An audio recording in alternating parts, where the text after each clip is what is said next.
Greetings everyone.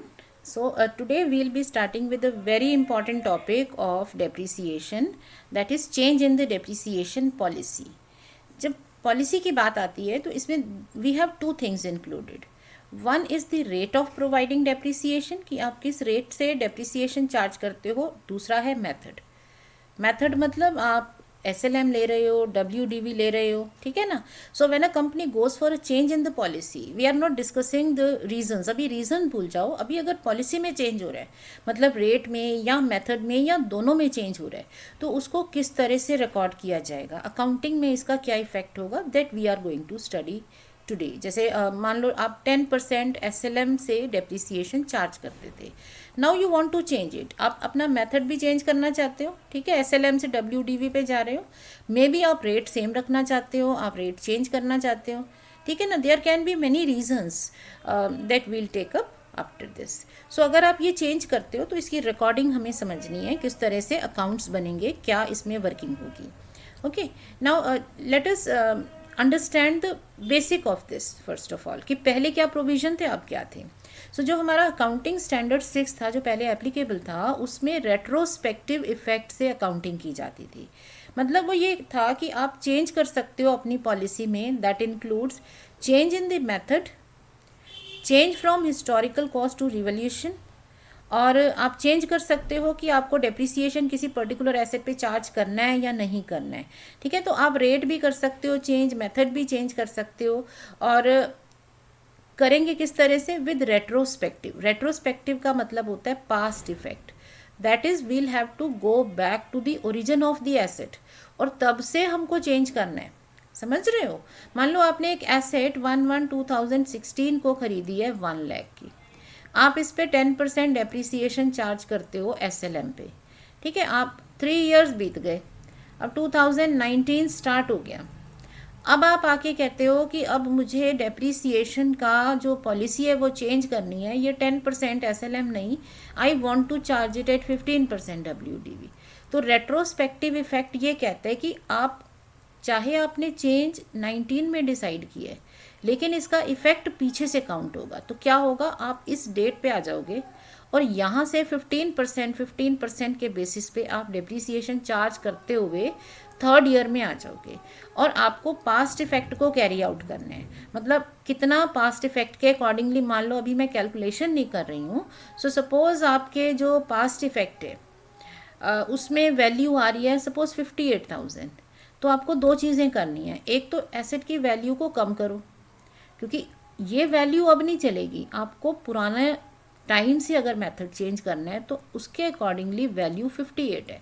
तो सबसे पहले आप क्या करोगे, अब आप ये तो नहीं कर सकते कि लास्ट 3 इयर्स के अकाउंट्स को सारे क्रॉस कर दो और नए अकाउंट बनाओ, क्योंकि हमारे अकाउंट्स प्रॉपर बनते हैं, उसमें सिर्फ डेप्रिसिएशन नहीं है, और भी सारी एंट्रीज हैं, and we get them audited also, है ना. तो चेंज तो ऐसे नहीं कर सकते, चेंज तो इसी ईयर में होगा. पर पहले हम पास्ट इफेक्ट कैरी आउट करेंगे. मतलब क्योंकि हमारी एसेट की वैल्यू 12,000 कम होनी चाहिए, तो अब पहले आप 12,000 कम करके इसको 58,000 पे लेके आओ, और फिर अब से जो आप न्यू मेथड से डेप्रिसिएशन स्टार्ट कर दो. सो वैल्यू में चेंज आ गया. जो एसेट की वैल्यू 70 बुक्स में थी, आपने उसको एडजस्ट कर दिया पास्ट इफेक्ट के लिए, ठीक है ना. ये होता है रेट्रोस्पेक्टिव इफेक्ट. हाउएवर अब जो हमारा नया स्टैंडर्ड है उसमें retrospective effect is not allowed. So हमें क्या करना है, प्रोस्पेक्टिव इफेक्ट.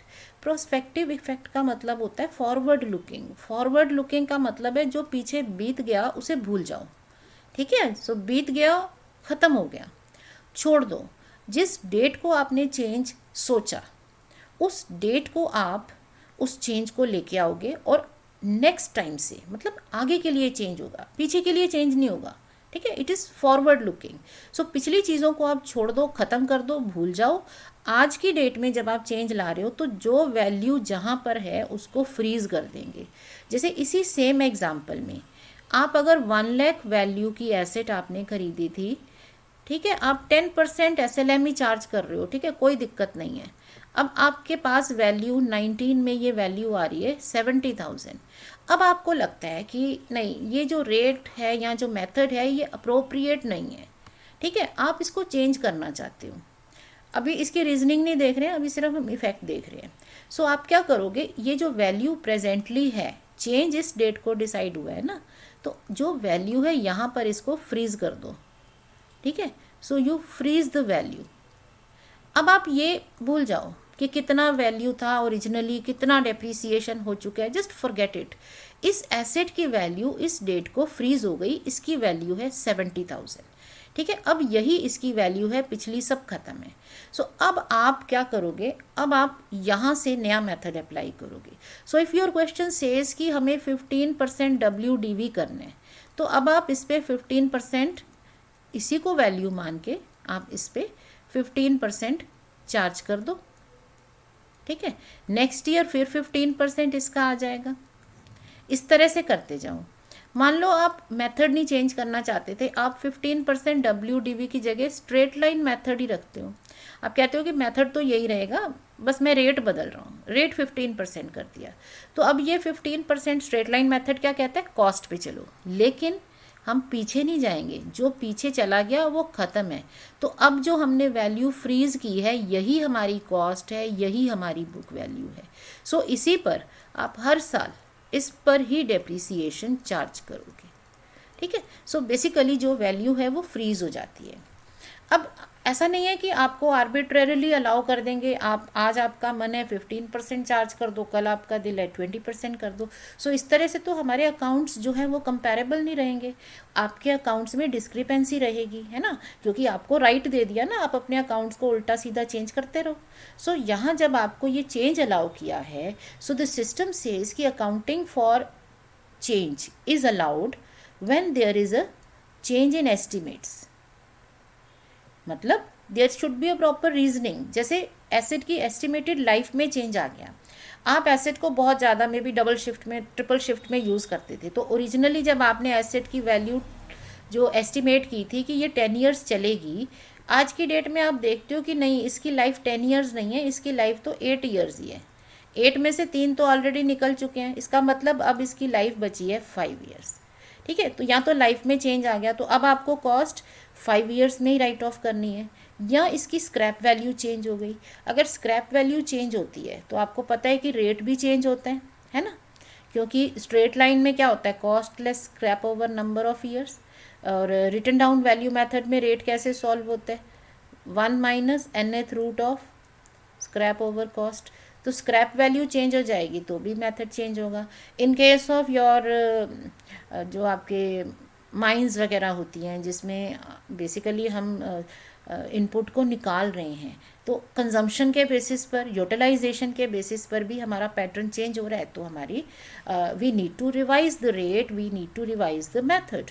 या आप मान लो अभी तक आप SLM कर रहे थे, ठीक है, SLM मेथड से कैलकुलेशन कर रहे थे, अब 3-4 साल बाद आपने आके क्या देखा कि अरे मैं यहाँ अकाउंट SLM से बना रहा हूँ, फिर जब मैं इनकम टैक्स के लिए अपने अकाउंट सबमिट कर रहा हूँ मुझे ये ठीक करने पड़ रहे हैं, बिकॉज इनकम टैक्स तो WDV मेथड अलाउ करते हैं।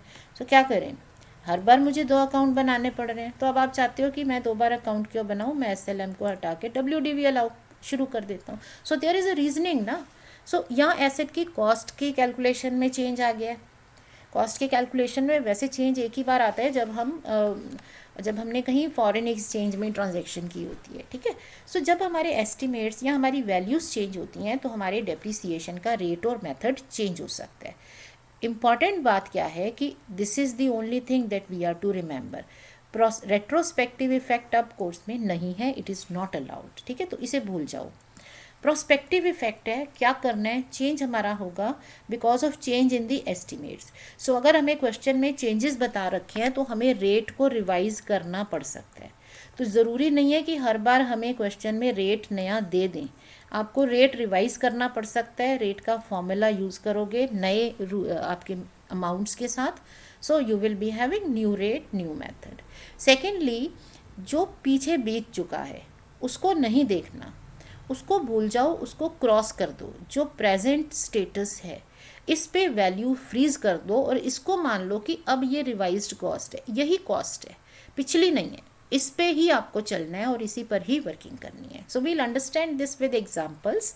एक बार ये जो हमने पॉइंट समझे इनको 1 बाय 1 हम समझ लेते हैं कि प्रोस्पेक्टिव इफेक्ट क्या है। नंबर 1, जब आप न्यू पॉलिसी लेके आते हो, डेप्रिसिएशन का रेट या मेथड चेंज कर रहे हो, तो सबसे इम्पॉर्टेंट होता है कि ये एप्लीकेबल कब से होगा। ठीक है ना, कई बार क्वेश्चन बड़ा वेग होता है, लिखा है during the year 2019 the company decided to change the method.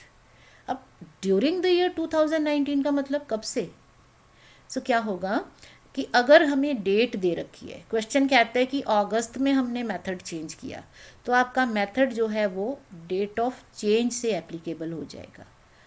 ठीक है, तो आपका ईयर अगर जनवरी टू दिसंबर है और आपका क्वेश्चन अगस्त में कह रहा है चेंज करना है, तो आप मान लोगे कि अगस्त से रेट चेंज हुआ है। ठीक है, इसका मतलब अगस्त के बाद जब भी डेप्रिसिएशन की कैलकुलेशन होगी वो न्यू रेट और मेथड से होगी, और इससे पहले अगर हमें डेप्रिसिएशन कैलकुलेट करना है किसी भी वजह से, तो यहाँ पर ओल्ड रेट और मेथड होगा। ठीक है, और बाद में नया। लेकिन इसका स्प्लिटिंग नहीं है। मान लो अगर आप दिसंबर में डेप्रिसिएशन चार्ज करते हो, तो फिर ये नहीं होगा कि अगस्त में चेंज हुआ था तो मैं अगस्त तक ओल्ड मेथड लूँ और उसके बाद नया लूँ। ये स्प्लिटिंग इज़ नॉट अलाउड। सिर्फ हमें मेथड को गाइड कर रहा है कि अगर अगस्त से पहले कैलकुलेशन है तो ओल्ड मेथड, अगस्त के बाद है तो न्यू मेथड। पूरे पीरियड के लिए, टाइम पीरियड के लिए न्यू मेथड लगेगा। ठीक है, so if date is mentioned it becomes applicable from the date of change. if date is not mentioned तो ये applicable होता है ईयर एंड से। सो अगर आपका क्वेश्चन कहता है ड्यूरिंग द ईयर 2019 हमने चेंज सॉर्टेड है, चेंज किया, तो वो 31 दिसंबर 2019 से एप्लीकेबल होगा। सो ये date should be clearly there in our minds, क्योंकि कुछ बच्चे इसी वजह से गलती कर जाती हैं। ठीक है ना, वो डेट में कंफ्यूज रहते हैं। सो डेट दे रखी है तो उसको आप मार्क ले लो कि ये हमारा मार्क है, इसके आगे और पीछे ओल्ड और न्यू मेथड्स हैं। नहीं दे रखी है तो ईयर एंड को मार्क कर लो कि इस टाइम से चेंज होगा। इसके पहले अगर मुझे किसी भी वजह से डेप्रिसिएशन कैलकुलेट करना है then it is as per old method, और इस डेट को new method. And you know हम ड्यूरिंग द ईयर डेप्रिसिएशन क्यों कैलकुलेट करते हैं? When we sell off any asset. So sale के टाइम पे इसका बहुत इफेक्ट पड़ता है। अच्छा, रिवीजन ऑफ वैल्यूज़। अब क्या है, हमारा ये मेथड है फॉरवर्ड लुकिंग। मतलब ये कहता है कि जो पीछे बीत चुका है, अगर आपने 2019 में चेंज किया है तो 2019 से पहले जो कुछ भी हो चुका है उसको छोड़ दो, क्रॉस मार दो। उसमें सही गलत चेंज एडजस्टमेंट नहीं देखनी, उसको फ्रीज कर देना है। सो जो चेंज है वो एप्लीकेबल है करंट ईयर से, और डेप्रिसिएशन जो पिछले ईयर्स में चार्ज है उसको इग्नोर कर दो। ठीक है, अब जो हमारे पास बैलेंस है वही हमारा बेसिस होगा फॉर फर्दर डेप्रिसिएशन। ठीक है, so depreciation amounts can be revised on the basis of written down value और बुक वैल्यू। ओके, सो जो भी हमारी रिवाइज्ड कॉस्ट है, रिवाइज स्क्रैप है, ये सब हमें इसके अकॉर्डिंगली हमें लेना होगा। सो हमारी जो एसेट की वैल्यू है, जो बैलेंस और रिटन डाउन वैल्यू है जो अवेलेबल है, it will be the basis. That means जो हमारी वैल्यू इस डेट को है इट इज़ फ्रीज्ड। अब ये वैल्यू ही रहेगी फॉर फर्दर कैलकुलेशंस। ओके, अब सेल वाले पे फोकस कर रहे हैं कि अगर इस ईयर में जो ईयर ऑफ चेंज है, जैसे 2019 है, अगर सेल हो जाती है तो हम सेल पर किस पे डेप्रिसिएशन लें? ओल्ड मेथड लें, न्यू मेथड लें? सो अगर डेट मेंशन्ड है तो फिर आपको सिंपल देखना है कि डेट ऑफ सेल क्या है। जैसे अगर आपके क्वेश्चन ने यहीं पर कह दिया कि अगस्त में आपने चेंज किया, so if you sell your asset before August, आपने मार्च में सेल किया, आपने अप्रैल में सेल किया, आपने जुलाई में सेल किया, सो आपका चेंज तो अगस्त में आया ना। तो जब जुलाई में सेल कर रहे हो उस टाइम तो आपने सोचा भी नहीं होगा कि चेंज करें। आप टाइम लाइन पे चलेंगे ना, तो जब जुलाई में सेल कर रहे हो उस टाइम पर तो नहीं सोचा होगा ना चेंज करोगे, चेंज तो अगस्त में सोचा है। हमें पूरा क्वेश्चन दे रखा है बट टाइम लाइन पर उस डेट को चेंज नहीं हुआ है। ठीक है ना, सो जो डेट ऑफ सेल है वो इम्पॉर्टेंट होगी। अगर डेट ऑफ सेल चेंज से पहले आ जाती है, जैसे यहाँ अगस्त से पहले आ जाती है, तो आपको ओल्ड मेथड लेना है। और अगर वो उसके बाद है, आप सितंबर में सेल करो, अगस्त, सितंबर, अक्टूबर, नवंबर, कभी भी सेल करो अगस्त के बाद में, तो फिर नया मेथड। क्योंकि इस डेट से पहले आपका ओल्ड मेथड है, इसके बाद आपने चेंज कर लिया तो न्यू मेथड आ गया है ना। सो अकॉर्डिंगली आप सोल्यूशन करेंगे। अब डेट अगर मेंशन नहीं है, अगर डेट मेंशन नहीं है तो चेंज एप्लीकेबल होता है at the end of the year.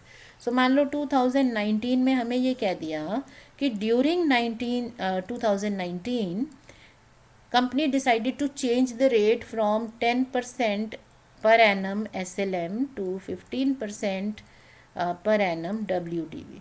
ठीक है, अब ये चेंज ड्यूरिंग 2019 है, डेट नहीं दे रखी, तो हम डेट फिक्स करेंगे दिसंबर, इस डेट को चेंज होना है।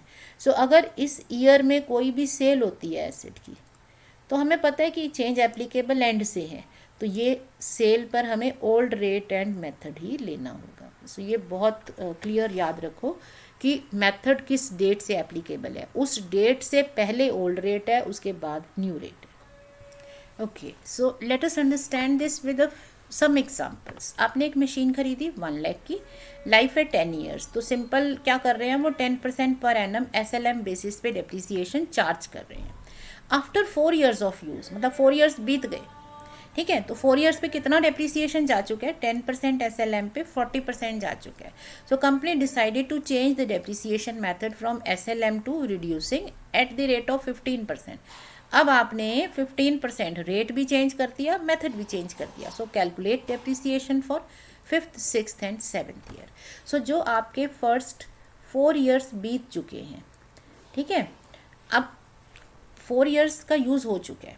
सो एसेट की कॉस्ट प्राइस थी 1 लाख, अब डेप्रिसिएशन कितना है, डेप्रिसिएशन है 10%, क्योंकि आपके SLM है तो 4 ईयर्स में आपका 40,000 डेप्रिसिएशन जा चुका है, वैल्यू बच गई 60,000। ठीक है, सो 5th ईयर के बिगनिंग में ये वैल्यू है। अब जब हम रेट चेंज करेंगे, अब रेट चेंज करें या मेथड चेंज करें, इसको आपको भूल जाना है, ये आपकी वैल्यू है। So if you are following 15% WDV, तो 5th ईयर में डेप्रिसिएशन हो जाएगा 15% ऑफ WDV, मतलब बुक वैल्यू। सो 9,000, 51,000 बुक वैल्यू बची। ठीक है, अब 6th ईयर में डेप्रिसिएशन अगेन 15%। ठीक है, ये आ गया। सिमिलरली 7th ईयर में फिर से डेप्रिसिएशन, अब ये बुक वैल्यू है, so depreciation again 15% per annum.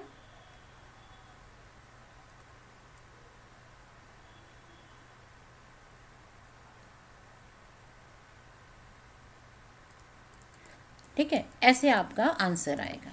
सो ये है यहाँ पर।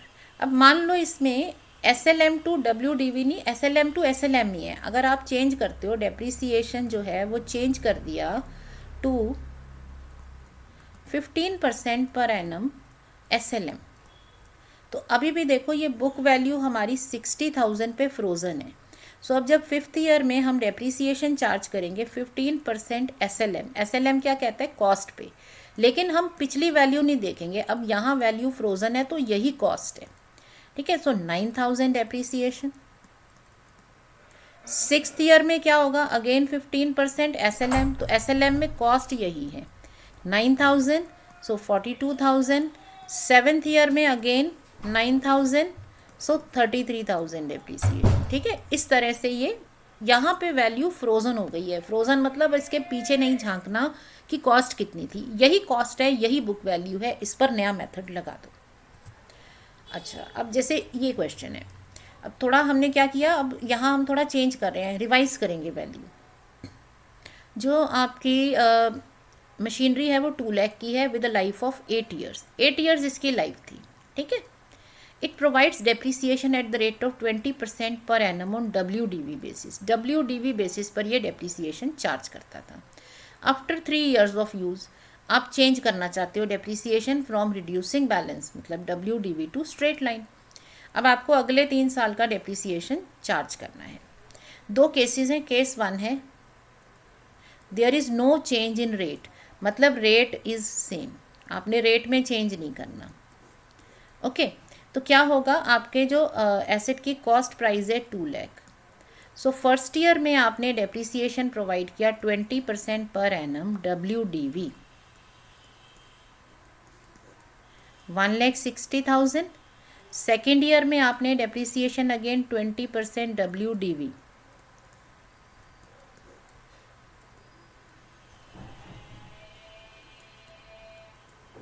ठीक है, उसके बाद थर्ड ईयर में आपने फिर से डेप्रिसिएशन चार्ज किया 20% per annum WDV। So value कितनी बच गई, 1,02,000, ये है 4th ईयर का बिगनिंग। जब आपने 3 साल के बाद after 3 years you wanted to change, अब इस डेट को आपने यहाँ पे चेंज किया है ना, तो इस सब को अब आप भूल जाओ कि क्या है, आप यहाँ पर हैं। ये नहीं देखना इसकी ओरिजिनल कॉस्ट क्या थी, दिस इज़ द कॉस्ट, ये रिवाइज्ड वैल्यू है। सो अब से आप क्या कर रहे हो, अब आप अप्लाई कर रहे हो no change in the rate. तो क्या किया आपने, मेथड क्या कर लिया, अब आपका मेथड जो पहले था 20% पर एनम WDV, अब आपने रेट में तो चेंज नहीं किया लेकिन आपने SLM कर दिया, तो अब आपका डेप्रिसिएशन कितना होगा, 20% ऑफ कॉस्ट। बट हमें पीछे नहीं जाना, इसको भूल जाना है। अब यही हमारी फ्रोज़न वैल्यू है, यही कॉस्ट है, यही रिटर्न डाउन वैल्यू है। सो 20% ऑफ दिस कितना आ गया,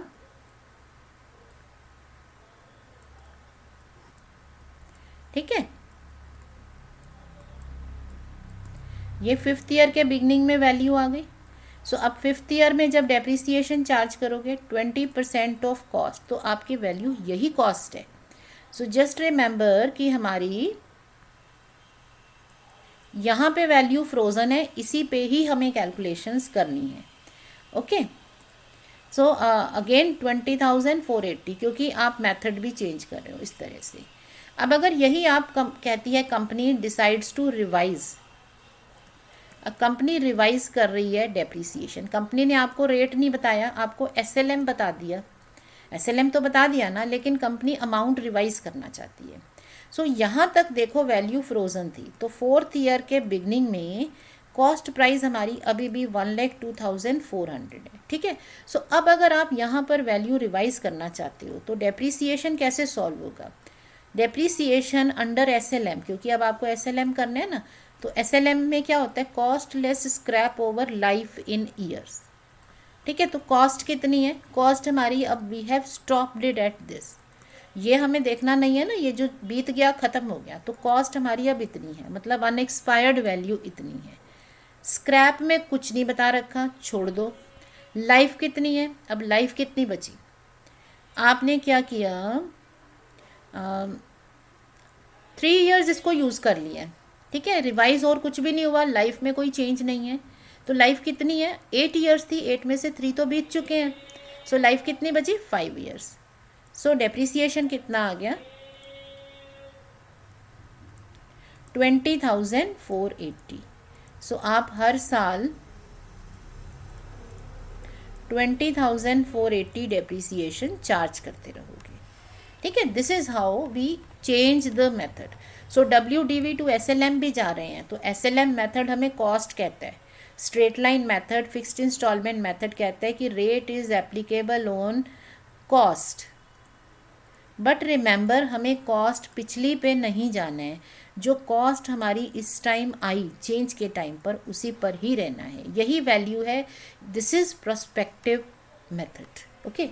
सो we are not to look back, पीछे नहीं देखना, जो फॉरवर्ड लुकिंग, जो आज का स्टेटस है चेंज के टाइम पर उसी पे रहना है, उसी को कंसिडर करना है।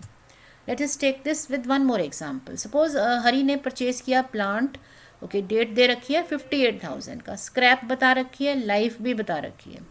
Company charges depreciation on SLM basis, SLM basis rate नहीं बताया, मेथड नहीं बताया, तो SLM बेसिस में डेप्रिसिएशन कैसे सॉल्व होते हैं, cost less scrap over life in years. तो कॉस्ट है 58,000, स्क्रैप है 8,000, लाइफ है 10 years, that means 50,000 upon 10।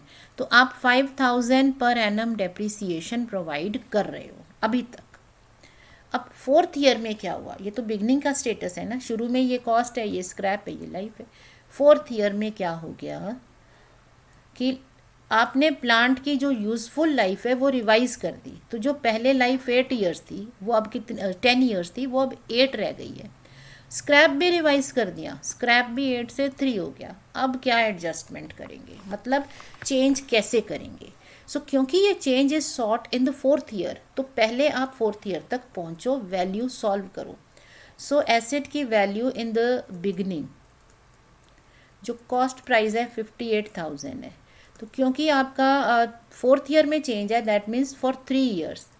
So 3 years में आपका स्ट्रेट लाइन डेप्रिसिएशन कितना चार्ज हो गया होगा, 5,000 पर एनम है, तो डेप्रीसिएशन 3 ईयर्स के लिए चार्ज हो चुका है। सो इसकी बुक वैल्यू 1 अप्रैल 2019 को, ठीक है, ये वैल्यू है। अब आपने चेंज किया, सो अब रिवाइज्ड डेप्रीसिएशन क्या होगा? रिवाइज्ड डेप्रीसिएशन का मतलब है revised cost, revised scrap, revised life, सब कुछ रिवाइज करना है। तो अब कॉस्ट कितनी है? कॉस्ट है 43,000, क्योंकि जो बीत गया वो भूल जाओ, यहाँ पे वैल्यू फ्रोजन है। रिवाइज्ड स्क्रैप है 3,000, रिवाइज्ड लाइफ है, लाइफ कितनी है, क्योंकि 8 ईयर रिवाइज की है तो बची कितनी?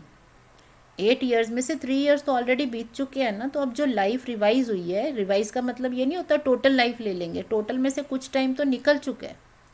सो 40,000 अपॉन 5, 8,000 आ गया आपका पर एनम डेप्रीसिएशन। सो अब आप अगले ईयर्स में 8,000 डेप्रीसिएशन चार्ज करोगे, ठीक है। इस तरह से हम आगे बढ़ेंगे। So this is how we revise the amount, we revise the rate, जो भी हमारा क्वेश्चन कह रहा है उसके अकॉर्डिंगली हम रिवाइज कर सकते हैं। अच्छा, एक और है जिसमें अब कॉस्ट में रिवीजन हो रही है। देखो, मशीन आपने खरीदी 17 में 7 लाख की, इसकी लाइफ थी 7 years and it was fully financed by a foreign currency loan. आपने एक लोन लिया था, आपको रीपे करना था। अब ड्यूरिंग 1920 में क्या हुआ? 1920 का मतलब कितने ईयर्स बीत गए हैं? 17 है ना, सो 17, 18, 19, तो 2 years are spend. After 2 years क्या हुआ? जो इंडियन करेंसी की वैल्यू है वो थोड़ी चेंज हो गई और इसकी वजह से हमारा जो लोन था वो अब लोन बढ़ के हो गया है 850। मतलब लोन में कितना चेंज आ गया है? 1,50,000 का। समझ रहे हो? अब ये चेंज जो आया, जो कॉस्ट में इंक्रीज हुई 1,50,000, ये सिर्फ फाइनेंशियल कॉस्ट नहीं है। क्यों? क्योंकि आपकी फाइनेंसिंग ही इस तरह से थी कि आपको 3 ईयर्स बाद देना था। सो आपने कोई ऐसा नहीं है कि आपने टर्म्स जो हैं वो फॉलो नहीं किए हैं, कि आपको लोन पे करना था, आपने पे नहीं किया तो आपको एक्स्ट्रा इंटरेस्ट पड़ गया, ये वो नहीं है। It is because of the inherent system, क्योंकि आप फॉरेन करेंसी में डील कर रहे थे, फॉरेन करेंसी में चेंज आ गया, कॉस्ट बढ़ गई। कितनी कॉस्ट बढ़ गई? कॉस्ट में इंक्रीज हो गया प्लस 1,50,000, क्योंकि 7 तो हम लेके चल रहे हैं ना, 7 तो हम ले रहे हैं विद लाइफ ऑफ 7 ईयर्स, तो कॉस्ट में चेंज आ गया। अब इसे बुक्स में कैसे रिकॉर्ड करेंगे? फिर इसको 21 में सेल भी करो, सेल को बाद में देखते हैं, ठीक है। सो अब क्या हुआ? 1/4/2017 को इसकी कॉस्ट प्राइस है 7 लाख, क्योंकि इसकी लाइफ है 7 ईयर्स, दैट मीन्स डेप्रीसिएशन हो गया 1 लाख पर एनम, है ना। सो 2017-18 में डेप्रीसिएशन चार्ज कर दिया 1 लाख, 6 लाख आ गई वैल्यू, ठीक है। फिर उसके बाद 2018-19 में डेप्रीसिएशन चार्ज किया, वैल्यू बची 5 लाख, ठीक है। सो ये आपके पास है बुक वैल्यू ऑन 1/4/2019। अब इस ईयर में कॉस्ट में चेंज आ गया है, ठीक है। सो एडिशन इन कॉस्ट, ये यहाँ पे अब आप इसको फ्रीज कर दो, ये भूल जाओ क्या था। अब ये कॉस्ट है, अब इसमें एडिशन हो गया 1,50,000 का, तो रिवाइज्ड कॉस्ट कितनी हो गई? 650। कॉस्ट जब रिवाइज होती है तो बुक्स में लिखी जाती है क्योंकि हमें पे करनी है। स्क्रैप की रिवीजन नहीं लिखी जाएगी, क्योंकि स्क्रैप तो तब लिखेंगे जब एंड में जाके सेल होती है। सो कॉस्ट को तो लिखना पड़ेगा। अब कॉस्ट हमने 5 लाख पे फ्रोज की, उसके ऊपर 150 हमें एडिशनल कॉस्ट पड़ गई, तो 650 हो गया। सो ये देखो, यहाँ कॉस्ट वो 850 बोल रहे हैं, लेकिन हमने जो प्रोस्पेक्टिव डेप्रिसिएशन का रूल है उसके अकॉर्डिंगली रिवाइज कॉस्ट हो गई 6,50,000। इतनी नहीं, क्योंकि कुछ पार्ट जो निकल चुका है उसको छोड़ देंगे। सो अब रिवाइज्ड डेप्रिसिएशन कितना होगा? सो रिवाइज्ड कॉस्ट है 6,50,000। स्क्रैप कुछ नहीं दे रखी, स्क्रैप तो नहीं बताई ना, सेल हो रही है अलग बात है। स्क्रैप मतलब एस्टिमेटेड स्क्रैप तो नहीं थी, वो 0। और लाइफ कितनी बची थी? क्योंकि टोटल लाइफ 7 ईयर्स थी, 7 में से 2 years are past, so life बची थी 5 ईयर्स। सो डेप्रिसिएशन आ गया 1,30,000। सो अब हम जो 2019-20 में डेप्रिसिएशन चार्ज करेंगे 130। सो इस तरह से हमारा क्वेश्चन प्रोसीड करेगा, इसी तरह से आगे बढ़ेंगे। ठीक है, अब आ गया 2021 नेक्स्ट ईयर। अब 2021 में क्या हो गया, अक्टूबर में तो आपने इसे सेल कर दिया, तो आप डेप्रीसिएशन कितने टाइम का लोगे, 6 मंथ्स का। सो फुल डेप्रीसिएशन 130 था, 6 मंथ्स का 65,000, हाफ हो गया ना। सो 4,55,000 इसकी बुक वैल्यू बची। सेल आप कर रहे हो 4,60,000 पे, so you have got profit on sale. ठीक है, ये सब कैलकुलेशंस तो चलती रहती हैं, इसमें कोई दिक्कत नहीं है, ये तो अमाउंट्स के बेस पे कैलकुलेशंस हैं। मेन पॉइंट क्या है, whenever you have a change in method due to any reason, ठीक है, जो भी रीज़न का है उसके accordingly we may have to revise the amount, और जो हमें कैलकुलेशंस करनी है उसमें कॉस्ट, जब भी कॉस्ट यूज़ होगी तो पुरानी कॉस्ट नहीं लेनी है। We have frozen the value, ठीक है, हमने वैल्यू को फ्रीज कर दिया है किस पर, जिस डेट को हमने चेंज लाए, तो ये वैल्यू है, अब ये कॉस्ट है, अब इस पे चेंजेस करो, इसको रिवाइज करो, रेट को रिवाइज करो, अमाउंट को रिवाइज करो, but based on this. Okay, so ये अभी हमने कुछ केसेस लिए, single cases. So next time we'll be working on a question which will be involving 2 और मोर एसेट्स, तो उसमें थोड़ा और क्लैरिटी हो जाएगी कि किस तरह से हम ये रिवीजन करते हैं और हमारे accounts. Now this is a question involving a few more machines, जिसमें 2-3 मशीन्स हैं, आप रेट भी चेंज कर रहे हो। ठीक है, आपने चेंज कर दिया रेट ड्यूरिंग 2014, ठीक है ना, रेट भी चेंज कर दिया आपने, मेथड जो है SLM फॉलो कर लिया। ओके, सो अब इसमें क्या है कि हमारे पास कुछ ज़्यादा मशीन्स हैं, तो इसकी working we'll understand in the next class. So meanwhile you can start solving, you can practice this question. So अगर आपको समझ आ गया तो you can do that question in the normal manner. Normal manner क्या होता है, टाइमलाइन पे ट्रांजेक्शन्स लिखो, वर्किंग नोट्स बनाओ, है ना। अब वर्किंग नोट्स बनाते हुए बस ये याद रखना कि जिस डेट को आप चेंज कर रहे हो तब से नया मेथड एप्लीकेबल हो जाएगा, बस, बाकी तो कुछ नहीं है। सेम वे से वर्किंग करनी है, सेम वे से अकाउंट बनाना है। So you can solve this question and then you can check your solution in the next video. So stay learning and practicing, stay smiling. Thank you.